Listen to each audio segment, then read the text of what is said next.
ಓಂ ಶ್ರೀ ಕೊಲ್ಲೂರು ಮೂಕಾಂಬಿಕಾಯ ನಮಃ. ಪ್ರಿಯ ವೀಕ್ಷಕರೇ ನಮಸ್ಕಾರ. ನಾನು ನಿಮ್ಮ ತಾಂತ್ರಿಕ್ ಎಂಪಿ ನಾಯಕ್.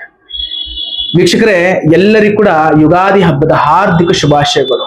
ಈ ಒಂದು ಪರಾಭವ ನಾಮ ಸಂವತ್ಸರವು ಎಲ್ಲಾ ರಾಶಿಗಳಿಗೆ ವಿಭಿನ್ನವಾದಂತಹ ಫಲಗಳನ್ನ ತಂದು ಕೊಡ್ತಾ ಇದೆ. ಹಾಗಾದ್ರೆ ಈ ಒಂದು ಸಂವತ್ಸರ ಮೇಷ ರಾಶಿಯವರಿಗಂತೂ ಒಂದ್ ಸ್ವಲ್ಪ ಮಿಶ್ರ ಫಲವನ್ನೇ ತಂದು ಕೊಡ್ತಾ ಇದೆ. ಇವರ ಆರೋಗ್ಯಗಳು ಯಾವ ರೀತಿ ಇರ್ತದೆ, ಅಥವಾ ವ್ಯಾಪಾರಗಳು ಯಾವ ರೀತಿ ಇರ್ತದೆ, ಜೀವನದಲ್ಲಿ ಮನಃಶಾಂತಿಗಳು ಯಾವ ರೀತಿ ಇರ್ತದೆ, ಅಥವಾ ಮೇಷರಾಶಿಯವರ ಜೀವನ 2026ರಲ್ಲಿ ಯಾವ ರೀತಿ ಇರ್ತದೆ ಅಂತ ಹೇಳಿ ನಾನು ಈ ಒಂದು ವಿಡಿಯೋದಲ್ಲಿ ತಿಳಿಸ್ಕೊಡ್ತಾ ಇದ್ದೇನೆ. ವಿಡಿಯೋ ಪೂರ್ತಿಯಾಗಿ ನೋಡಿ ಮತ್ತು ಹೆಚ್ಚಿನ ಮಾಹಿತಿಗಾಗಿ ಸ್ಕ್ರೀನ್ ಮೇಲೆ ಕಾಣಿಸ್ತಾ ಇರುವಂತ ನನ್ನ ನಂಬರಿಗೆ ಕರೆ ಮಾಡಬಹುದು. ವೀಕ್ಷಕರೇ, ಈ ಒಂದು ಸಂವತ್ಸರ ಪರಾಭವ ಅಂತ ಹೇಳಿದ್ರೆ ಒಂದ್ ಸ್ವಲ್ಪ ಅನಾನುಕೂಲ ಇರುವಂತಹ ವರ್ಷ ಅಂತಾನೆ ಹೇಳ್ಬೋದು. ಆ ಕಾರಣಕ್ಕೋಸ್ಕರ ಮೇಷರಾಶಿಯವರಿಗಂತೂ ಅನಾನುಕೂಲ ಉಂಟು ಮಾಡುವಂತ ವರ್ಷ ಇದಾಗಿದೆ. ಆದಾಯ ಆಗಿರ್ಬೋದು, ವ್ಯಾಪಾರ ಆಗಿರ್ಬೋದು, ಆದಾಯದಲ್ಲಿ ಏಳಿಕೆ ಎಷ್ಟೇ ಇದ್ರೂ ಕೂಡ ಖರ್ಚು ಅಷ್ಟೇ ಜಾಸ್ತಿ ಆಗಿರ್ತದೆ. ವ್ಯಾಪಾರದಲ್ಲಿ ಅಂದುಕೊಂಡಂತ ಲಾಭ ಇಲ್ಲದೆ ಇದ್ರೂ ಕೂಡ ವ್ಯಾಪಾರ ಅಂತೂ ಖಂಡಿತವಾಗ್ಲೂ ಸ್ಥಿರವಾಗಿ ಹೋಗ್ತಾ ಇರುತ್ತೆ.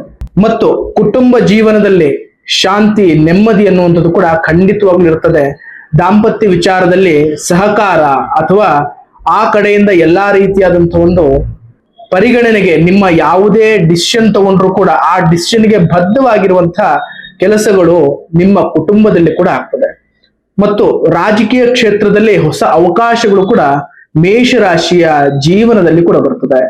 ಮತ್ತು ಅವರ ಜೀವನದಲ್ಲಿ ವಿದ್ಯಾರ್ಥಿಗಳು ಯಾರಾದ್ರೂ ಇದ್ರೆ, ವಿದ್ಯಾರ್ಥಿಗಳಂತೂ ಅವರ ಸ್ಪರ್ಧಾತ್ಮಕ ಪರೀಕ್ಷೆಯಲ್ಲಿ ಆಗಿರ್ಬೋದು ಒಂದು ಒಳ್ಳೆ ರೀತಿಯಾದಂತ ಒಂದು ಉತ್ತಮ ಅಂಕಗಳನ್ನ ಈ ಒಂದು ರಾಶಿಯ ಜನರು ಕೂಡ ಪಡಿತಾರೆ.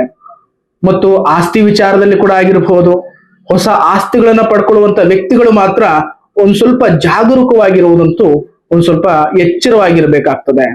ಯಾತಕ್ಕೋಸ್ಕರ ಅಂತ ಹೇಳಿದ್ರೆ, ಆಸ್ತಿ ವಿಚಾರದಲ್ಲಿ, ಪ್ರಾಪರ್ಟಿ ವಿಚಾರದಲ್ಲಿ ಅಥವಾ ಕೆಲವೊಂದು ಡಾಕ್ಯುಮೆಂಟ್ ವಿಚಾರಗಳಲ್ಲಿ ಒಂದ್ ಸ್ವಲ್ಪ ಎಡುವುದು ಸ್ವಲ್ಪ ಲಕ್ಷಣಗಳು ಈ ಒಂದು ವರ್ಷಗಳಲ್ಲಿ ಮೇಷರಾಶಿಯ ಜನರಿಗೆ ಕೂಡ ಬರ್ತಾ ಇದೆ.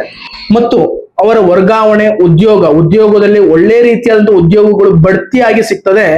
ಮತ್ತು ಅವರ ಒಂದು ಉದ್ಯೋಗದಲ್ಲಿ ವರ್ಗಾವಣೆ, ಒಂದು ಸ್ಥಳದಿಂದ ಇನ್ನೊಂದು ಸ್ಥಳಕ್ಕೆ ವರ್ಗಾವಣೆ ಆಗುವಂಥದ್ದು, ಮತ್ತು ಮೇಲಧಿಕಾರಿಗಳಿಂದ ಅವರಿಗೆ ಗೌರವ ಮತ್ತು ಅವರ ಕೆಲಸಕ್ಕೆ ಮಾನ್ಯತೆ ಅನ್ನುವಂಥದ್ದು ಕೂಡ ಮೇಷರಾಶಿಯ ಜನರಿಗೆ ಸಿಗ್ತಾ ಇದೆ. ಹಾಗಾದ್ರೆ ವೀಕ್ಷಕರೇ, ಮೇಷರಾಶಿಯ ಜನರಿಗೆ ಈ ಒಂದು ವರ್ಷದಲ್ಲಿ 2 ಸಂಖ್ಯೆ ಅನ್ನುವಂಥದ್ದು ಅದೃಷ್ಟದ ಸಂಖ್ಯೆ ಆಗಿರ್ತದೆ. ಮತ್ತು ಹಳದಿ ಬಣ್ಣ ಅನ್ನುವಂಥದ್ದು ಅದೃಷ್ಟದ ಬಣ್ಣ ಆಗಿರ್ತದೆ.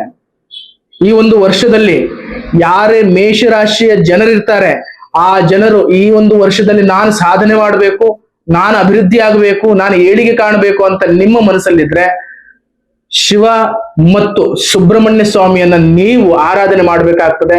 ಆರಾಧನೆ ಮಾಡಿದ್ದಂತ ಆದ್ರೆ ಈ ಸಂವತ್ಸರದ ಈ ಸದುಪಯೋಗಗಳನ್ನ ನೀವು ಪಡ್ಕೊಳ್ಬಹುದು. ಹಾಗಾದ್ರೆ ಈ ಒಂದು ವಿಡಿಯೋ ನಿಮಗೆ ಇಷ್ಟವಾದಲ್ಲಿ ಲೈಕ್ ಮಾಡಿ, ಶೇರ್ ಮಾಡಿ ಮತ್ತು ನನ್ನ ಚಾನಲ್ ಅನ್ನ ಸಬ್ಸ್ಕ್ರೈಬ್ ಮಾಡಿ. ನಮಸ್ಕಾರ.